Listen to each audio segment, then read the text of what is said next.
একটু খারাপ লাগলো বা একটু খারাপ লাগছিল অনেক দিন ধরে, আজকে সেটা ক্লিয়ার করলাম। গুড মর্নিং সেন্সেশন ফ্যামিলি, কেমন আছো তোমরা সবাই? আগে বাবাকে দেখতাম 4:30 উঠছে ব্লগে, তখন ভাবতাম কি করে ওঠে বাপরে বাপ।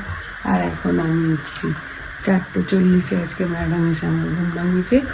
এখন ঘুরতে পারছে 5:10, ঝাঁট দেওয়া, পরিষ্কার, দূরে জল দেওয়া, এনে তেলটা মাখিয়ে দিয়ে লাগিয়ে দিয়ে আমি রান্নাটা বসাবো। সব ডান। গায়ে হলুদ দিলাম। মাগো বিয়ে করতে যাবি নাকি রে? দি ভালো করে মেখে নে গায়ে।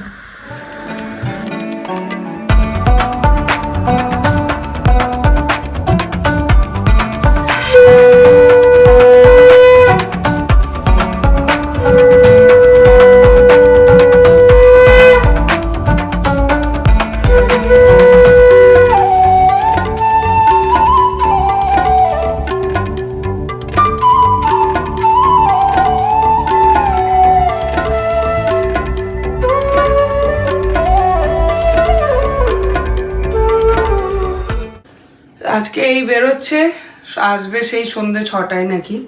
বাটার মিল্ক দিয়ে দিলাম 1 বোতল, ওখানে টিফিন মোটামুটি প্যাক করে দিয়েছি যা পেরেছি, এবার বাকিটা। আর আজকে যদি না খেয়ে ফিরেছে তো দেখবে মজা। প্রতিদিন এখন না খেয়ে ফেরার একটা টেন্ডেন্সি হয়েছে। পড়ে যাবে তো। 6:10 আমরা রেডি, আমরা মানে ওর সমস্ত কিছু করে। কই রে রুমটার অবস্থাটা দেখো একবার, বাবা রে। তোর কোনো একটা বন্ধুকে ভিডিওটা পাঠাবো, দাঁড়া। আই কাট কই,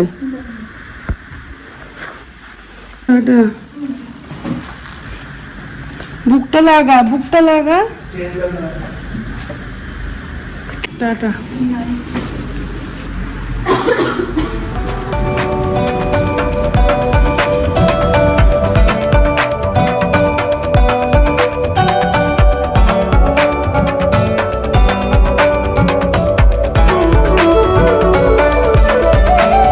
আজকে এমনি লেট হয়ে গেছে, তারপরে আবার যেই বেরোলাম অমনি পেট্রোল। হ্যাঁ জিরো পেট্রোল। ওকে ওকে, এই যে সিগন্যাল, পেট্রোল নাই। আর এর টর্চ হয়েছে না, 5 মিনিট লেটে গেলে কিচ্ছু হবে না। কোন স্লোগান রেডি করছিস? হ্যাঁ হ্যাঁ হু হু করবি না খেলা শুরু হওয়ার আগে? তাহলে তো মোটিভেট হবে সবাই, অন্য টিম দেখে ভাবে ওরে বাবারে কোথা থেকে একটা টিম চলে এসছে, ওরকম একটা কিছু ভাব। আগে পৌঁছায় তারপরে তো অল দ্য বেস্ট। শুনতে পেলো না।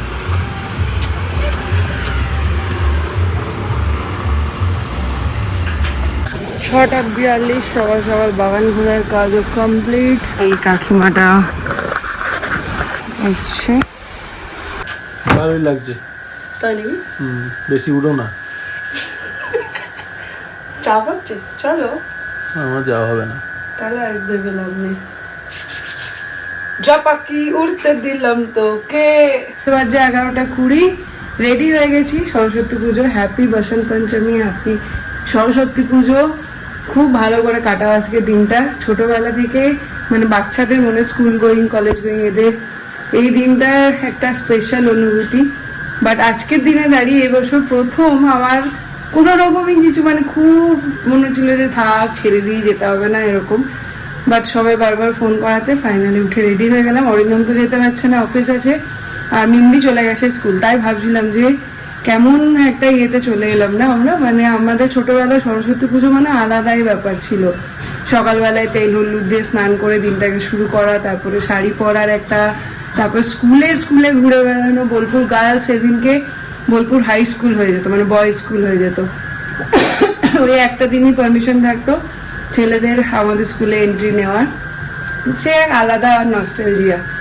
যাই হোক, রেডি হয়ে গেছি, পুজো দিয়ে দিয়েছি। এই যে টিফিন অরিন্দমকে দিয়ে দিই, আর দেখি তারপরে বেরোবো। ঘুরতে পারছে 12:15, ফাইনালি আসতে পেরেছি। কাণ্ড হয়েছে, ঠিক বেরোতে যাব তখন দেখছি শাড়িটা আমি উল্টো পরেছিলাম। এই যে চেনা পরিচিত মিলানা গ্রিনস।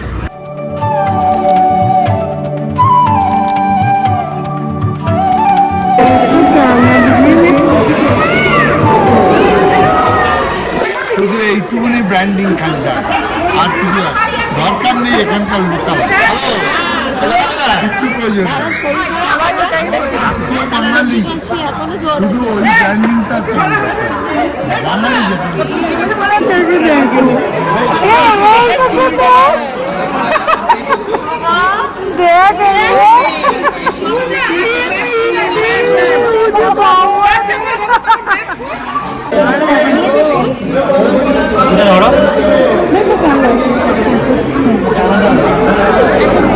ফাইনালি হয়ে গেছে, কপালে আছে আমাদের।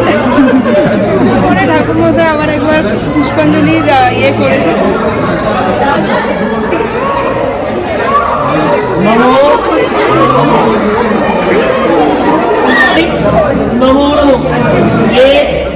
वेदांग वेदांत विद्या स्थानेत एवच येष सचेतन पुष्पांजलि नमो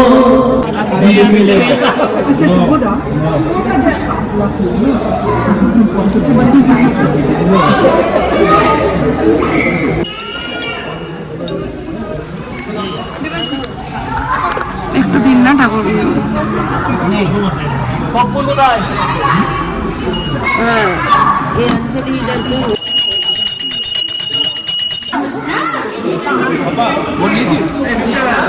আর কি আছে একটু দেবে না, এখান থেকে লেগে দিবি। কুল খাবো, কুল কুল কুল একটু। তো এখানে এসে ওর সাথে দেখা হয়ে গেল। আমাদের ফ্যামিলি মেম্বার নামটা হ্যালো, আমার নাম চন্দ্রিমা সাহা। এখানেই দেখা এখানে। আচ্ছা আচ্ছা। আমার বন্ধু কুল নিয়ে এসছে। এটা মিন্দির জন্য থাক, মিন্দি আর অরিন্দমের। এদিকে কে দিয়েছে তোকে? এই ঠাকুরের ফুল নিসনি, ঝুড়ির ফুল। এই যে ঝুড়িটা, এই ঝুড়িটা বইয়ে দিয়ে দেবো না এখানে। তাহলে মেয়ের মাদের আর চিন্তা নেই, সবার বড় হয়ে যাচ্ছে।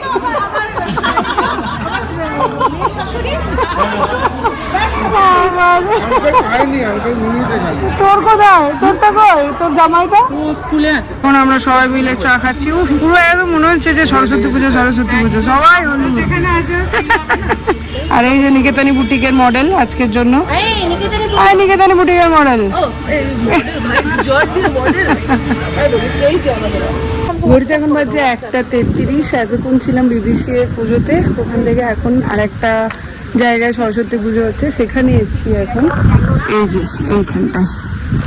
তো চলো একা একাই ঘুরে বেড়াচ্ছি, বড় নেই, মেয়েও নেই, আর অর্পিতারা আসছে।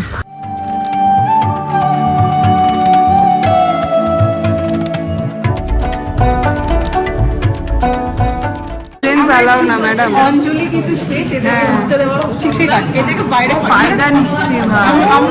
লেট করে রেখেছে পুরোহিত মশাই। আমাদেরটা লক্ষ্মী পুজো, সরস্বতী পুজো বন্ধ করে দিয়েছে। এদেরকে অ্যালাউ করতে পারি, এই সমাজকে মেনে নিয়ে আমাকে। হ্যাঁ ভাই, নিকেতানি বুটি বলে লাভ নেই।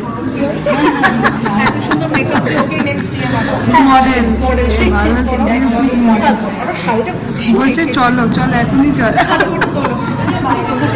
কতগুলো সরস্বতী যে আজকে দেখলাম, তার কোনো ঠিকানা নেই। আরেকটা সরস্বতী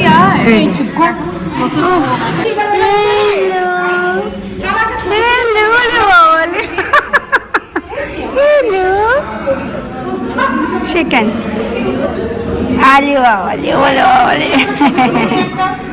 এখানে খাবো এখন ভোগ।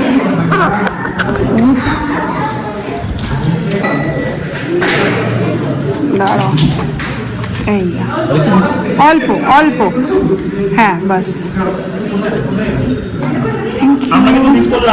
এই যে উফ, বাস। ও তো বাড়িতে, ওখানে তো সরস্বতী পুজো আরো ভালো। এই মজাটা তো অন্য মজা। আর কোথাও থাকবে না। এইখানে এখন আমরা সবাই মিলে বসে পড়বো। সরস্বতী পুজো বলছি, সরস্বতী পুজো মানে খিচুড়ি, বেগুন ভাজা, মানে বেগুনি হচ্ছে ইমোশন, চাটনি পাঁপড়। ঘুরতে পারছে 2:45, সোজা এলাম এখানে। বেশ কয়েকটা কাজ পেন্ডিং করে গেছে, সকাল থেকে তো আসা হয়নি। তার মধ্যে কেউ কেউ এসে ঘুরেও গেছে নাকি, আমার সাথে দেখা হয়নি বলে। যারা যারা আসছো, যদি আমি না থাকি, ইনকেস ও আছে, ও তোমাদেরকে অ্যাসিস্ট করে দেবে, কোনো রকম চিন্তা নেই। আর না হলে ওকে বলবে কি ফোন করার জন্য আমাকে, আমি ওকে বলেছি, বাট স্টিল তোমরাও বলো।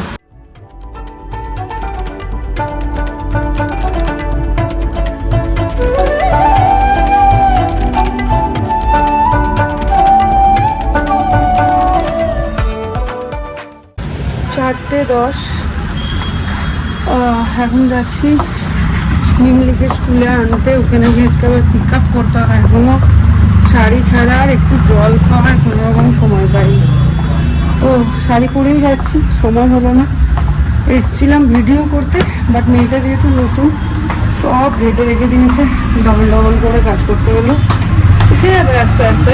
যাই হোক, চলো মেয়েটাকে নিয়ে আসি।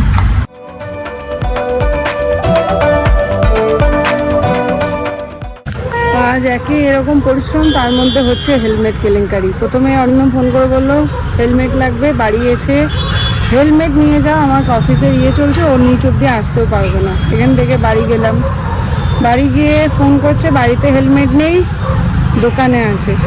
আবার ঘুরে দোকানে এলাম, এখানে ওই মেয়েটা অরিন্দমের বড় হেলমেটটা নিয়ে চলে এসছে, ছোটোটা দোকানে রয়ে গেছে। আবার দোকানে এলাম, দোকানে এসে হেলমেটটা নিয়ে, মানে ছোটো হেলমেটটা নিয়ে তারপর এখন আবার যাবো। আমি এই করতে করতে যদি রোগা হয়ে যায় একটুখানি ভালো হয়। কোথায় ছিলিস? কি হলো, হেরেছ না জিতে? যা, তাই কি বললো স্যার? ঠিকই আছে, বেটার লাক নেক্সট টাইম। ফেব্রুয়ারি 3 আছে, চলো।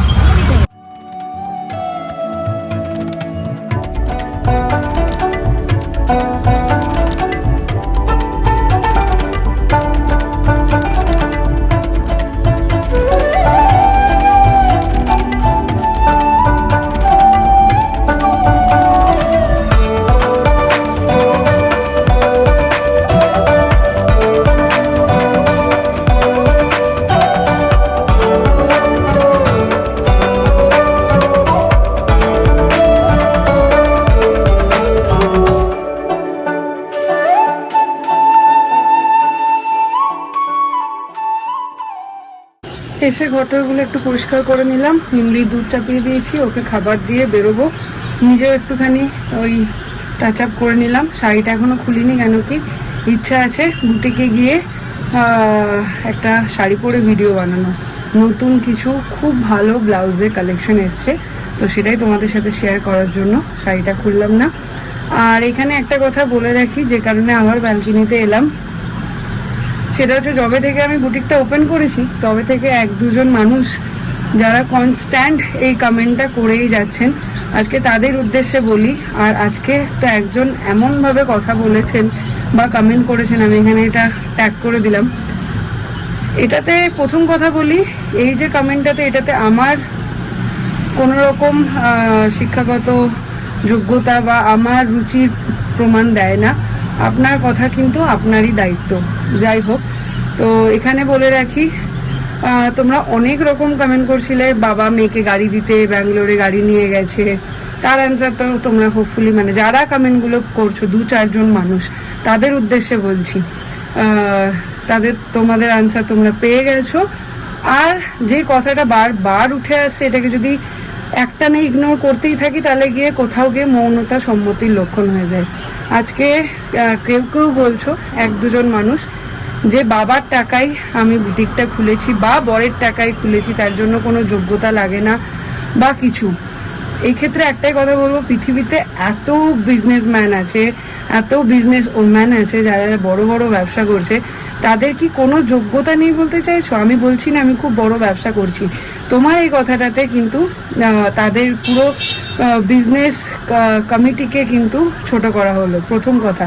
আর দ্বিতীয় কথা, আমি কিন্তু বাবা বা বর বা আরও যারা আছে তাদের কারোর থেকে 1 টাকাও হেল্প নিইনি, এটা আমি বুক ঠুকে বলছি। আর যে কারণেই আজ যে তোমাদের কমপ্লেন সেলফ খালি সেলফ খালি সেলফ খালি, এমনি তো বড়দের আশীর্বাদ ঠাকুরের আশীর্বাদে তোমাদের ভালোবাসায় সত্যিই স্টক থাকে না আমার। আর বাকি যেটুকু খালি আছে সেটুকু ভরতে পারছি না, তার মেন রিজন কিন্তু এইটা। আজকে যদি কারোর থেকে হেল্প নিতাম সেক্ষেত্রে কিন্তু আমার দোকানটা পুরো লাট লেগে যেত।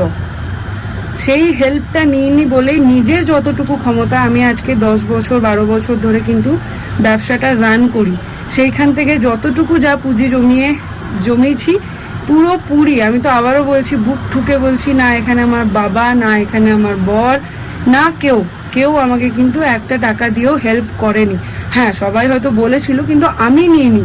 কেন কি আমার থট প্রসেস হচ্ছে কারোর থেকে হেল্প নিয়ে ব্যবসা করা যায় না। কেন যায় না আমি বলছি, তুমি কারোর থেকে ধার নিয়ে বা ব্যাংক থেকে লোন নিয়ে তুমি বিজনেস করতে পারো, সেক্ষেত্রে তোমার মাথায় একটা চাপ থাকবে যে তোমাকে লোনটা শোধ দিতে হবে বা মাসে অ্যাটলিস্ট এই অ্যামাউন্টটা তোমাকে আর্ন করতেই হবে, যেটা তুমি শোধ দিতে হবে তোমাকে।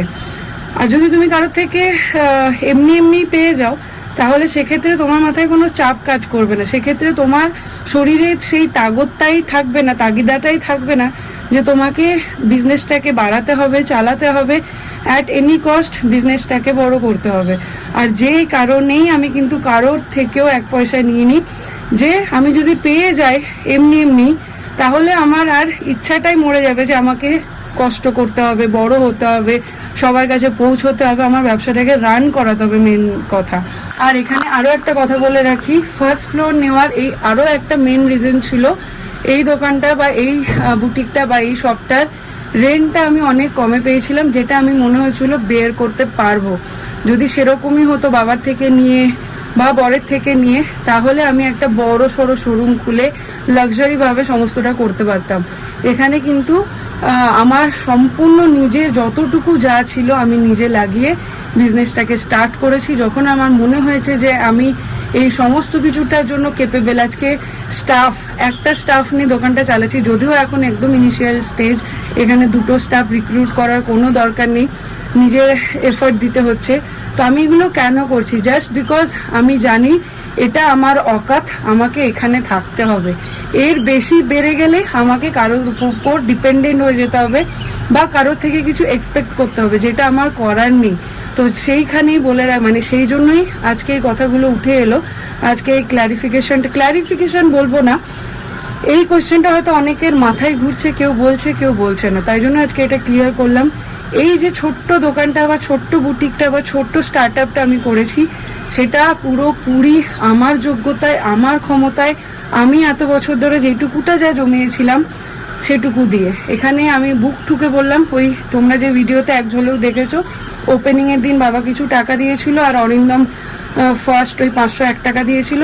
এই টাকাটুকু ছাড়া কিন্তু এই বুটিকটাতে কারোর কোনো সেইভাবে কন্ট্রিবিউশনে, হ্যাঁ এবার কেউ মা যেমন শাড়ি কিনেছে, প্রোডাক্ট কিনেছে, বাবা যেমন প্রোডাক্ট কিনেছে, সেগুলো ডিফারেন্ট, কিন্তু বিনা ইয়েতেই তারা আমাকে কোনোভাবে সাপোর্ট করে দিয়েছে আর আমি একটা দোকান হাঁকিয়ে বসে আছি, সেটা নয়। সেটা যদি হতো তাহলে এই পরিশ্রমটা দিতাম না, এই লেবারটা দিতাম না, 2-4টে স্টাফ রেখে দিতাম, তারাই দোকানটা রান করে দিত। তো যাই হোক, একটু খারাপ লাগলো বা একটু খারাপ লাগছিল অনেক দিন ধরে, আজকে সেটা ক্লিয়ার করলাম। কতদিন পর দেখা হলো, চা খেয়ে আসি, চলো আমি এসে চা খাই,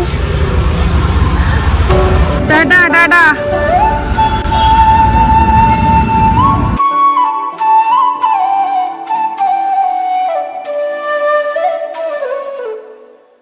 দেখো আজ আমি ছিলাম না, বাইরের লাইটটা পর্যন্ত জ্বালায়নি, কি অবস্থা। মিমি, এই মাত্র ঘরটা গুছিয়ে দিয়ে গেলাম। মিমি, বাইরের লাইটটা পর্যন্ত জ্বালাসনি, সোফাটাকে নোংরা করে দিয়েছিস, আবার উঠে আয়।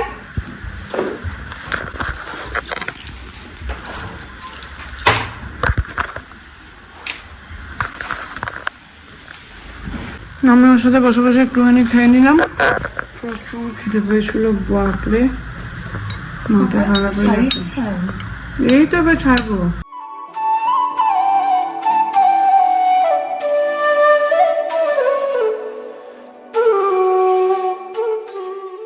ঘর ধরে কাজ বাজ সেরে ফ্রেশ হয়ে শুতে এসছি এখন বেটুর কাছে। খাওয়া দাওয়া হয়নি, অরিন্দম গেছে খেলতে, একটু ওর কাছে শুই গল্প করি তারপরে খাওয়া দাওয়া। আজকে অনেকদিন পর ফুটবল খেলতে এলাম, বাট পায়ে ব্যথাটা এখনো আছে, তাও চলে এলাম, না হলে আর শুরুই করা হচ্ছে না। ব্যাডমিন্টনও মোটামুটি বন্ধ হয়ে গেছে, ছেলে হচ্ছে না। ক্রিকেট তো ঘনা আর সন্দীপ ওদিকে চলে যাওয়ার পর মোটামুটি শেষ, ওই জন্য জোর করেই এলাম একটু, বাট পায়ে লাগছে, দেখা যাক। 11:10 হয়ে গেল, আমি এক ঘুম দিয়ে উঠে পড়লাম। অরিন্দম এখনো ঢুকিনি, খুব খিদে পেয়েছে তাই একটুখানি ডমিনোজ অর্ডার করেছি। কি অবস্থা, ঘুম থেকে উঠে হঠাৎ করে কিছু খেতে ইচ্ছা হচ্ছিল, কি খাবো, ডিনার করতে পারছি না, ও না এলে তাই একটুখানি অর্ডার করে নিলাম। আর আমি যেটা বদমাশি করি সেটা হচ্ছে ডমিনোজ অর্ডার করলে এগুলো একটু নিয়ে নিই টিফিনে, বা টুকটাক এগ কী বলে অমলেট ফমলেট বানালে খুব ভালো লাগে। জানি না কখন আসবে, সেগুলো খেয়ে নিই আমি, না একটা রেখে দেবো, একটা খাবো। জানি না আমি পারবো কিনা একটা রাখতে। জাস্ট দেখো, ভীষণ পছন্দের, এটা আমার ভীষণ ফেভারিট।